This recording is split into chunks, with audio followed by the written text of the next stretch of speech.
नमस्कार दोस्तों, स्वागत है आप सबका मेरी चैनल सिविल इंजीनियरिंग फोरम में। आज हम दो ऐसी top selling air conditioning companies को कंपेयर करेंगे जिसे लोग आंख बंद करके भी खरीदना चाहते हैं। पर इस वीडियो को देखने के बाद आप यह तय कर सकोगे कि इन दोनों कंपनीज में से कौन सी कंपनी का एसी आपको खरीदना चाहिए। तो ये दोनों कंपनीज है मित्सुबिशी हैवी इंडस्ट्रीज और मित्सुबिशी इलेक्ट्रिक। दोस्तों, ये वीडियो मैंने इसलिए बनाया है क्योंकि कई लोग ये सोचते हैं कि दोनों कंपनी सेम है और इनमें से कोई भी एसी खरीद लेते हैं। तो अगर आप इन दोनों ब्रांड्स के एयर कंडीशनर्स के बारे में डिटेल में जानना चाहते हैं तो ये वीडियो पूरा देखें, क्योंकि इसमें मैंने इन कंपनीज की हिस्ट्री से लेकर पूरा कंपैरिजन दिखाया है, जैसे कि इनके compressors, cooling efficiency, power savings, इनकी प्राइस, फिर वारंटी, ड्यूरेबिलिटी और बहुत सी चीज़ें। बेस्ड ऑन दिस हमने इंडिविजुअली इन दोनों एसी के फीचर्स को रेटिंग दिए हैं और आखिर में एक कंक्लूडिंग रिमार्क दिया है, जिसके बेसिस पे आप ये डिसाइड कर सकोगे कि आपकी रिक्वायरमेंट के अनुसार इनमें से कौन सी कंपनी का एसी आपको खरीदना चाहिए।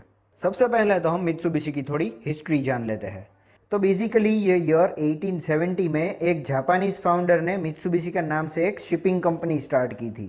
धीरे धीरे उन लोगों ने अपना बिजनेस बढ़ाया और कई सारे सेक्टर्स में काम करना शुरू कर दिया। ऐसा करते हुए 1921 में मित्सुबिशी शिपिंग कंपनी ने शिप्स और ओशन वेसल्स के लिए मित्सुबिशी इलेक्ट्रिक कॉरपोरेशन के नाम से इलेक्ट्रिक मोटर्स लॉन्च की। फिर आगे जाके Mitsubishi electric corporation Mitsubishi ship building company से अलग हो गया और खुद के प्रोडक्ट्स को लॉन्च करना स्टार्ट कर दिया। और हाँ, वो जो मित्सुबिशी शिप बिल्डिंग कंपनी थी वो आज मित्सुबिशी हैवी ड्यूटी या फिर मित्सुबिशी हैवी इंडस्ट्रीज के नाम से जानी जाती है। तो मतलब आज ये दोनों कंपनीज बिल्कुल अलग है और किसी भी तरह से लिंक नहीं है। फिलहाल मार्केट में इन दोनों कंपनीज के एयर कंडीशनर्स को लेकर एक घमासान कंपटीशन चल रहा है। तो चलिए बिना आपका टाइम वेस्ट किए हम जल्दी से ये कंपैरिजन शुरू करते हैं।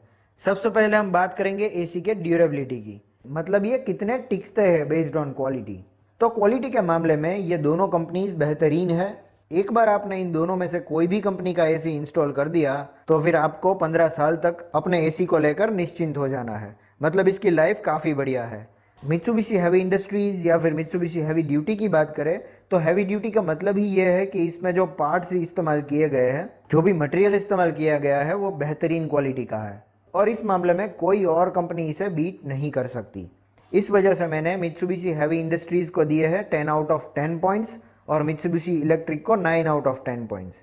हालांकि मित्सुबिशी इलेक्ट्रिक के एसी भी एक्सीलेंट क्वालिटी के रहते हैं, पर based on my experience personally मुझे मित्सुबिशी हैवी इंडस्ट्रीज़ की क्वालिटी थोड़ी ज़्यादा अच्छी लगती है।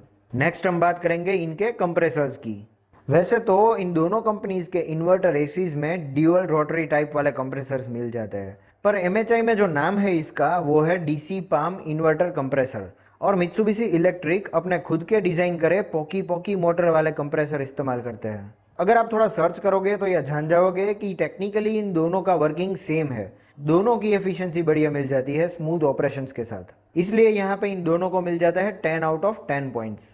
फिर अगर हम कूलिंग एफिशिएंसी मतलब रूम ठंडा करने की क्षमता की बात करें और अगर हम इन दोनों कंपनीज के सेम कैटेगरीज के एसी कंसीडर करें, सेम कैपेसिटी वाले हैं, तो according to user reviews Mitsubishi Heavy Industries यहाँ पे बाजी मार जाता है।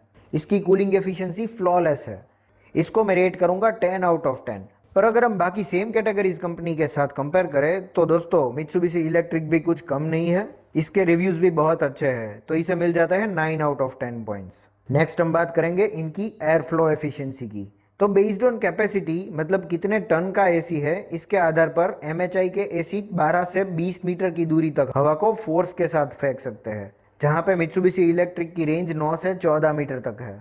फिर और एक खास चीज एमएचआई ने ऑफर की है वो है इसके वर्टिकल वेंट्स जो होते हैं वो दोनों अलग अलग डायरेक्शन में मूव हो सकते हैं, कुछ इस तरह से। और यहाँ पे हमें एक 3D का ऑप्शन भी मिल जाता है जिसमें हवा पूरे रूम में सर्कुलेट हो जाती है ऑटोमेटिकली। पर मित्सुबिशी इलेक्ट्रिक में वर्टिकल वेंट्स एक ही डायरेक्शन में मूव होते हैं, तो मतलब एयर सर्कुलेशन एमएचआई का ज़्यादा अच्छा है, इसीलिए एमएचआई फिर से यहाँ पे बाजी मार जाता है और इसे 10 आउट ऑफ 10 मिल जाता है और मित्सुबिशी इलेक्ट्रिक को यहाँ पे मैं दूंगा 8 आउट ऑफ 10 पॉइंट्स। पर दोस्तों आपको सिर्फ इतने फीचर्स देखकर अपना डिसीजन नहीं बना लेना कि आपको एमएचआई के साथ जाना है, क्योंकि आगे यहाँ पे हमें बहुत सी चीज़ें देखनी बाकी है, हो सकता है आपका मन बदल जाए। तो मतलब कंक्लूडिंग रिमार्क तक पूरा वीडियो देखें। तो नेक्स्ट पॉइंट जिसके ऊपर हम बात करने वाले हैं वो है पावर कंजम्पशन। अगर आपकी प्रायोरिटी पावर सेविंग्स है और ये दोनों कंपनीज के 5 स्टार मॉडल्स अगर हम कंपेयर करें तो बाकी कंपनीज के मुकाबले मैं ये दावे के साथ कह सकता हूँ कि ये बेस्ट ऑप्शन रहेगा आपके लिए। ये दोनों कंपनी स्मूथ ऑपरेशन के साथ एकदम कम पावर इस्तेमाल करती है, पर मित्सुबिशी इलेक्ट्रिक थोड़ा सा यहाँ पे ज़्यादा पॉइंट ले जाता है पावर सेविंग्स के मामले में। इसलिए मैंने MHI को 9 आउट ऑफ 10 पॉइंट्स दिए हैं और मित्सुबिशी इलेक्ट्रिक को 10 आउट ऑफ 10। पर फिर भी अगर आप लॉन्ग टर्म का सोचे तो इन दोनों में उतना ज़्यादा फर्क देखने को नहीं मिलेगा अगर हम इनके इलेक्ट्रिसिटी बिल को कंपेयर करें। तोशिबा और इसके जैसी 2-3 ब्रांड्स और है जो इतना पावर सेव कर देती है, पर ब्रांड वैल्यू और प्राइस पॉइंट अगर हम कंसीडर करें तो इसके साथ इन बाकी कंपनीज का कंपैरिजन हो ही नहीं सकता। नेक्स्ट पॉइंट आता है इनकी प्राइस। हालांकि ये दोनों ब्रांड्स एक्सीलेंट है, best quality, power consumption, durability सभी चीज़ें बढ़िया है, पर इसकी जो प्राइस है, इसका कॉस्ट अगर हम देखें तो इनके एसी मार्केट में काफ़ी महंगे मिलते हैं, जिस वजह से सब लोग इसे अफोर्ड नहीं कर सकते। तो पर्सनली मुझे ऐसा लगता है कि क्वालिटी को कॉम्प्रोमाइज़ किए बिना इन कंपनीज को थोड़ा कॉस्ट कटिंग करना चाहिए या फिर कॉस्ट कटिंग के बारे में सोचना चाहिए। और इन दोनों कंपनीज का कॉस्ट अगर हम कंपेयर करें तो MHI को मिलते हैं 7 आउट ऑफ 10 और मित्सुबिशी इलेक्ट्रिक को मिलते हैं 6 आउट ऑफ 10 पॉइंट्स। इसका मतलब ये हुआ कि मित्सुबिशी इलेक्ट्रिक के एसी कंपैरेटिवली थोड़े से महंगे हमें मिल जाते हैं as compared to MHI। Next point है नॉइज लेवल। पावर कंजम्पशन की तरह इस मामले में भी ये दोनों ब्रांड्स बेस्ट है। फैन स्पीड अगर आप स्लो रखते हैं तो आवाज़ से आप पता भी नहीं लगा सकते कि एसी चालू है या बंद। और फास्ट फैन मोड में ये 25 से 30 डेसिबल, जो कि यूनिट है साउंड मेजर करने का, तो उतना आवाज़ करते हैं, जहाँ पे बाकी कंपनीज के एसी 40 से 50 डेसिबल तक आवाज़ करते हैं। तो यहाँ पे ये दोनों एसी सुपर क्वाइट मोड पे चलते हैं, इसलिए इन दोनों को 10 आउट ऑफ 10 मिल जाता है इस मामले में।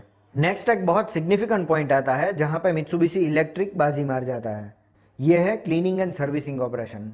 तो यहाँ पे MHI की बात करें तो जैसा कि आप इस वीडियो में देख सकते हैं, फिल्टर नेट के नीचे जो फिन्स लगी रहती है उसमें यहाँ पे डिस्टेंस बहुत कम है।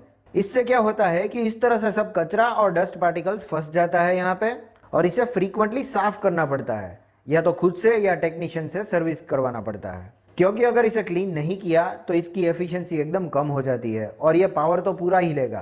पर इस मामले में मित्सुबिशी इलेक्ट्रिक अगर हम देखें तो यहाँ पे जो फिन्स है इसके बीच का डिस्टेंस ज़्यादा रखा गया है, जिससे कि ये डस्ट पार्टिकल्स या कोई भी कचरा अंदर फंसेगा नहीं, और इस वजह से फ्रीक्वेंटली इसे क्लीन करने की ज़रूरत नहीं पड़ती।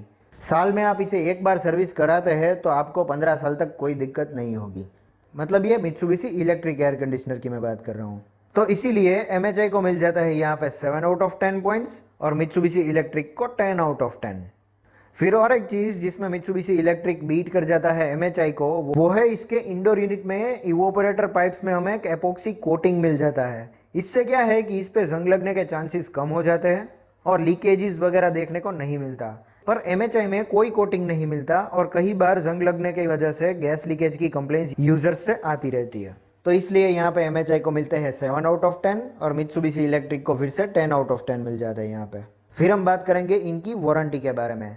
तो यहाँ पे भी मित्सुबिशी की दोनों कंपनीज किसी ब्रांड से पीछे नहीं है। इसमें 1 year comprehensive warranty on product और 10 ईयर्स ऑन कंप्रेसर वारंटी मिल जाती है। दोस्तों, अगर किसी भी ब्रांड को मार्केट में ज़्यादा दिन तक टिकना है तो इस तरह से कंप्रेसर पे 10 साल की वारंटी तो देनी ही पड़ेगी। तो इस हिसाब से ये दोनों स्कोर कर जाते हैं यहाँ पे 10 आउट ऑफ 10। फिर आती है खास चीज़ जिसमें मित्सुबिशी इलेक्ट्रिक बीट कर जाता है MHI को बहुत ही बढ़िया तरीके से, वो है स्मार्टनेस। फ्रेंड्स, आजकल मार्केट में कुछ एसी इतने स्मार्ट फीचर्स के साथ आते हैं जैसे कि आपका स्मार्टफोन। इसी तरह से मित्सुबिशी इलेक्ट्रिक हमेशा से ही स्मार्ट टेक्नोलॉजी में किसी से पीछे नहीं रहा। इसमें आपको बहुत से स्मार्ट फीचर्स मिल जाता है, जैसे कि आप कहीं और पे हो तो भी ये एसी अपने मोबाइल से ऑपरेट कर सकते हो। फिर ये रिमोट की डिस्प्ले पर एरर दिखाता है जिससे आपको पता चलता है कि इसमें क्या प्रॉब्लम है। फिर इसका रिमोट भी ऐसा नहीं है कि मतलब आप देख के कंफ्यूज हो जाओ, ये कोई भी ऑपरेट कर सकता है बहुत आसानी से। ऑटो क्लीन मोड, रूम में अगर कोई मौजूद नहीं है तो ये अपने आप पावर सेविंग्स मोड में चला जाता है। तो मतलब स्मार्टनेस के मामले में मित्सुबिशी इलेक्ट्रिक थोड़ा आगे निकल जाता है। इसीलिए MHI को मैं यहाँ पे पॉइंट्स देता हूँ 8 आउट ऑफ 10 और मित्सुबिशी इलेक्ट्रिक को फिर से 10 आउट ऑफ 10। फिर एक चीज़ जो है इन दोनों एयर कंडीशनर की जो मुझे थोड़ी ख़राब लगी, जिसमें इनको वर्क करना चाहिए, वो है सर्विस पे। इन दोनों कंपनीज़ में सर्विस सेंटर थोड़े कम है और कई बार लोकल टेक्नीशियंस को भी ये समझ में नहीं आता कि इसे ऑपरेट कैसे करें। फिर इसके पार्ट्स अगर कोई ख़राब हो जाता है तो ये भी मार्केट में इतनी इजीली नहीं मिलते, क्योंकि एक्चुअली ये जापान की कंपनी है तो इसे इंपोर्ट किए जाते हैं। फिलहाल इसकी सर्विस को हम सेटिस्फैक्ट्री बोल सकते हैं, जिसे मैं पॉइंट्स दूंगा 8 out of 10। Next, based on full comparison हम रेटिंग देंगे वैल्यू फॉर मनी को। तो इसके बेसिस पे आप ये डिसाइड कर सकोगे कि कौन सा एसी बेहतर है। तो सभी चीज़ें कंसीडर करके इन दोनों कंपनीज को मिल जाता है 9 आउट ऑफ 10 पॉइंट्स। तो मतलब ये दोनों कंपनीज आउटस्टैंडिंग है। तो अब क्वेश्चन आता है कि आपके लिए कौन सा एसी बेहतर है। तो बेस्ड ऑन कंक्लूडिंग रिमार्क जो हम देखेंगे उससे आप क्लियर हो जाओगे। तो MHI के एसी आपको तब खरीदने चाहिए जब if you want to use it commercially in shops, showrooms, offices, मतलब जब आप इसको कॉमर्शियली इस तरह से यूज़ करना चाहते हैं। पर इसका ये बिल्कुल मतलब नहीं है कि आप इसे घर में इस्तेमाल नहीं कर सकते, पर यह सिर्फ यूज़र रिव्यूज़ के ऊपर से मैं आपको बता रहा हूँ। Then if you want more durability with toughness, मतलब अगर आप एक टफ एयर कंडीशनर देख रहे हैं जिसके पार्ट्स हैवी मटेरियल से डिज़ाइन किए हो और ख़राब ना हो, तो MHI नंबर 1 है इसमें। पर जो प्रॉब्लम रहेगा वो मैंने आपको ऑलरेडी बता दिया कि आपको इसे टाइम टू टाइम क्लीन करना पड़ेगा। नेक्स्ट, मित्सुबिशी इलेक्ट्रिक के एसी आपको तब खरीदने हैं जब if you want to use it at your home, मतलब अगर आप इसे अपने घर में लगाना चाहते हैं। Then if you need smart features, यानी कि जिन स्मार्ट फीचर्स की मैंने बात की इनके साथ अगर आप जाना चाहते हैं। And if you can't clean it frequently, मतलब एसी को फ्रीक्वेंटली अगर आप साफ़ नहीं कर सकते या नहीं करना चाहते तो मित्सुबिशी आपके लिए बेस्ट ऑप्शन रहेगा। तो दोस्तों, उम्मीद करता हूँ आपको मेरा ये वीडियो अच्छा लगा, और अगर ऐसा है तो इसे लाइक कर दीजिए और मेरी चैनल सिविल इंजीनियरिंग फोरम को सब्सक्राइब जरूर करें। This is all for today. Thank you for watching.